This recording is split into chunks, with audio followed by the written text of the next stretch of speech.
Court के फैसलों के साथ। ये दो बड़े फैसले सुप्रीम कोर्ट के, पहले तो महाराष्ट्र के लिए और दूसरे दिल्ली के लिए हैं, जहां पर महाराष्ट्र में एक तरीके से हम ये कह सकते हैं कि उद्धव सरकार की तरफ से जो कहा जा रहा था उस पर कहीं ना कहीं उद्धव सरकार को एक राहत तो नहीं अब कहेंगे, क्योंकि अब राहत नहीं मिल सकती, ऐसा सुप्रीम कोर्ट ने भी कहा। लेकिन उन्होंने कहा है कि अगर आपने इस्तीफा नहीं दिया होता तो बन सकती थी बात, और स्पीकर के हाथों अब ये मामला जो था निलंबन का वो चला गया है। हालांकि यहां पर स्पीकर के ऊपर भी संदेह जताया है सुप्रीम कोर्ट ने। और दूसरी तरफ दिल्ली की बात, जहां पर दिल्ली सरकार, ज्यादा अधिकार अब दिल्ली सरकार के पास रहेंगे, ट्रांसफर पोस्टिंग जो सरकारी अफसरों की है उससे रिलेटेड जो अधिकार थे वो। तो ये दो बड़ी खबरें हैं सुप्रीम कोर्ट की, दो बड़े सुप्रीम फैसले हैं। इस पर हमारे साथ दो रिपोर्टर्स भी जुड़ गए हैं। हमारे साथ विनया इस वक्त हैं और साथ ही हमारे साथ इस वक्त हैं अमित। सबसे पहले महाराष्ट्र की राजनीति के लिए चलेंगे विनया के पास। विनया, उद्धव के लिए तो कह सकते हैं सुप्रीम कोर्ट ने जो बात कही है वो राहत भरी है, लेकिन अब इसमें कुछ किया नहीं जा सकता। सुप्रीम कोर्ट के इस फैसले को कैसे देख रही है दोनों पार्टियां?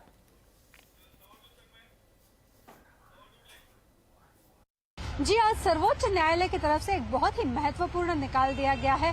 हालांकि ये उद्धव ठाकरे फैक्शन के लिए बहुत ही अच्छी खबर है कि उनकी काफी सारी गतिविधियों के बारे में जो सर्वोच्च न्यायालय ने अपना मत प्रदर्शित किया है, उससे ना सिर्फ राज्यपाल का जो रोल है उस पे सवालिया निशान उठता है, बल्कि स्पीकर का जो रोल है उस पे भी काफी सवालिया निशान उठता है। लेकिन मोरालिटी के तौर पे ये उद्धव ठाकरे की जीत है। फिर भी सबसे बड़ी हार इस वर्डिक्ट के बारे में यही है कि इतनी बड़ी मॉरल जीत होने के बावजूद उद्धव ठाकरे और महाविकास आघाड़ी की सरकार वापस महाराष्ट्र में नहीं आ सकती, ऐसा सर्वोच्च न्यायालय ने कहा है। उन्होंने ये भी कहा कि उद्धव ठाकरे ने खुद अपना रेजिग्नेशन लेटर दे दिया, इसके चलते हम इस सरकार की पुनर्स्थापना नहीं कर सकते। ये कहते हुए सर्वोच्च न्यायालय ने जो राज्यपाल हैं उनकी काफी सारी गतिविधियों पर सवालिया निशान उठाया। ये पूछा कि किस तौर पे फ्लोर टेस्ट बुलाया गया। ये भी पूछा कि काफी सारे ऐसे मुद्दे थे जहां पे राज्यपाल ने इंडिपेंडेंटली वेरीफाई करना चाहिए था, और उन्हें सब्जेक्टिवली जो उन्होंने निर्णय लिए वो सही नहीं थे। इन सब चीजों के चलते उद्धव ठाकरे का अब ये कहना है कि मोरालिटी के तौर पे ये बहुत ही बड़ी जीत है। उनका कहना है कि मॉरल हाई ग्राउंड को लेके उन्होंने जो रेजिग्नेशन दिया था उसी तरीके से अब एकनाथ शिंदे ने इस सरकार से रेजिग्नेशन देना चाहिए, क्योंकि उन्हें अब मॉरल ग्राउंड नहीं बचा। इतना बड़ा सर्वोच्च न्यायालय का ये निर्णय आया है। दूसरी ओर देवेंद्र फडणवीस और एकनाथ शिंदे दोनों ने ही प्रेस कॉन्फ्रेंस लेकर प्रेस से वार्तालाप में ये कहा कि सर्वोच्च न्यायालय के निर्णय की वजह से इस सरकार का जो लीगल या संवैधानिक पोजीशन है ये सिर्फ ज्यादा स्ट्रांग हुई है, और इसके चलते ये सरकार बरकरार रहेगी, इसमें कोई भी चेंजेस नहीं आएंगे। स्पीकर का इसमें का रोल हो या इलेक्शन कमीशन का रोल हो, दोनों ही रोल इस सरकार के मुताबिक सर्वोच्च न्यायालय ने अपने जजमेंट में कहा है कि इन दोनों के रोल पे कोई सवालिया निशान नहीं उठ सकता। सो एक तरफ उद्धव ठाकरे कह रहे हैं कि ये उनकी मॉरल जीत है, लेकिन ग्राउंड पे कुछ भी चीजें बदलने नहीं वाली हैं।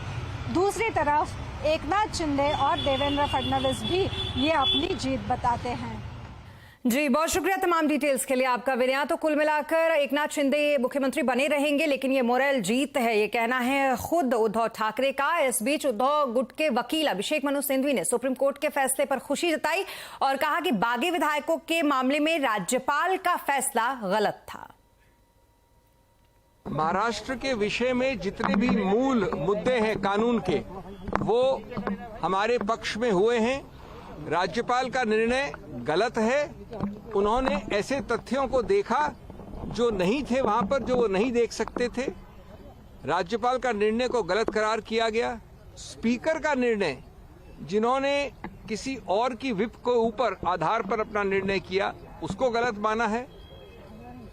विप गोगावले के नियुक्ति को गलत माना है। तो हर महत्वपूर्ण कानूनी मुद्दे पे सत्य की विजय हुई है। हम नमन करते हैं उच्चतम न्यायालय को।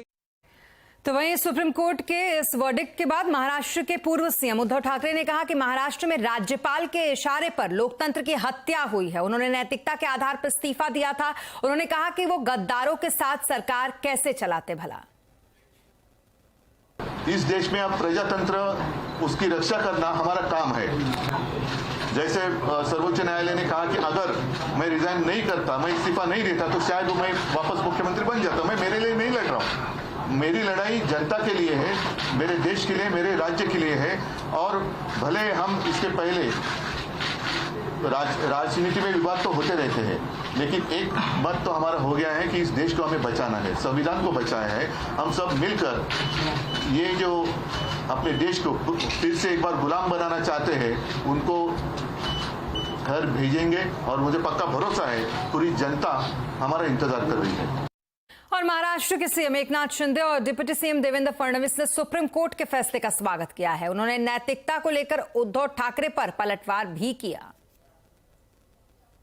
नैतिकता की बात करना उद्धव ठाकरे जी को शोभा नहीं देता, क्योंकि मैं उनको सवाल पूछना चाहता हूं कि बीजेपी के साथ चुनकर आए और मुख्यमंत्री की कुर्सी के लिए कांग्रेस एनसीपी के साथ आप गए, उस समय इस नैतिकता को कौन से डिब्बे में आपने बंद किया था? इसका जवाब आप दीजिए।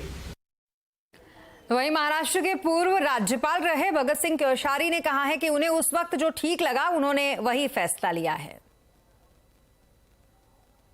अगर नैतिकता की बात करते तो शिवसेना बीजेपी का सरकार स्थापित हो जाता था, लेकिन सिर्फ और सिर्फ सत्ता पाने के लिए, कुर्सी पाने के लिए जब निर्णय लिया, ये जनता ने देखा है, महाराष्ट्र ने देखा है, और उसी को सुधारने का काम हम लोगों ने किया है। जो मैंडेट था, जो बरसों से शिवसेना भाजपा की अलायंस गठबंधन था, उसी के साथ सरकार बना दिया हम लोगों ने। जो मसला सुप्रीम कोर्ट में था, उस मसले पर सुप्रीम कोर्ट ने अपना निर्णय दे दिया है। उस निर्णय पर जो कानूनविद हैं वही अपनी राय व्यक्त करेंगे। मुझे नहीं लगता कि मैं, चूंकि कानून का विद्यार्थी हूँ नहीं, मैं केवल संसदीय परंपराएं जानता हूँ और विधायी परंपराएं जानता हूँ। उस हिसाब से मैंने जिस समय जो भी कदम लिए सोच समझ के लिए। और ये तो रही महाराष्ट्र की पूरी